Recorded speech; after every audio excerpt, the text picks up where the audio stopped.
বছরের প্রথম দিনেই শুরু হচ্ছে ৩০তম আন্তর্জাতিক বাণিজ্য মেলা। বৃহস্পতিবার সকাল ১০টায় বাংলাদেশ চায়না ফ্রেন্ডশিপ এক্সিবিশন সেন্টারে মেলার উদ্বোধন করবেন প্রধান উপদেষ্টা ডক্টর মোহাম্মদ ইউনূস। এবারের মেলায় অংশ নিচ্ছে বাংলাদেশ সহ ৬টি দেশের ৩২৪টি স্টল ও প্যাভিলিয়ন। এবারের আসরে থাকছে না পলিথিনের ব্যবহার।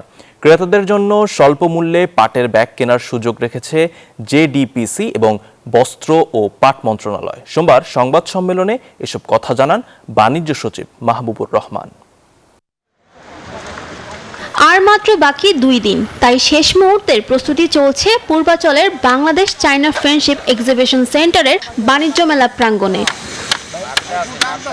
স্টল ও প্যাভিলিয়ন নির্মাণের কাজ চলছে পুরোদমে। স্টল মালিকেরা ঘুরে ঘুরে দেখছেন, তাদের আশা এবারের মেলায় বেচাকেনা ভালো হবে।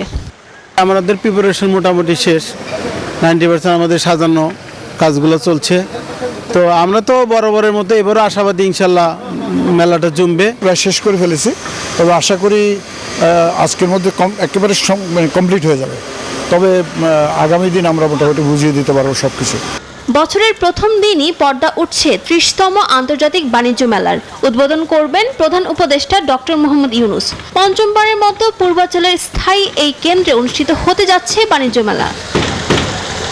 সোমবার সংবাদ সম্মেলনে বাণিজ্য সচিব বলেন, এবছর মেলায় পলিথিনের ব্যবহার নিষিদ্ধ করা হয়েছে। বিকল্প হিসেবে ১৫ থেকে ২০ টাকার মধ্যে পাটের ব্যাগ কেনার সুযোগ থাকবে ক্রেতাদের জন্য। বিশেষভাবে হলো পলিথিনের ব্যাগ চলবে না এখানে। যারা পলিথিনের ব্যাগ আনবে, ব্যাগে তারা তাদের নিজস্ব পণ্য বহন করবে, তারাও ওই যে শ্রেষ্ঠ প্যাভিলিয়ন, শ্রেষ্ঠ স্টল যে আমরা নির্বাচন করে তাদেরকে পুরস্কৃত করি, এটা তারা পুরস্কারের জন্য যোগ্য হবে না। বাণিজ্য সচিব আরো জানান, দেশীয় পণ্যের প্রচার, রপ্তানি বহুমুখীকরণ এবং উদ্যোক্তাদের আন্তর্জাতিক বাজারের সঙ্গে সংযুক্ত করাই এ মেলার প্রধান উদ্দেশ্য। এই মেলাটির হাত ধরে বাংলাদেশের রপ্তানি খাতের কিন্তু ব্যাপক প্রসার হয়েছে।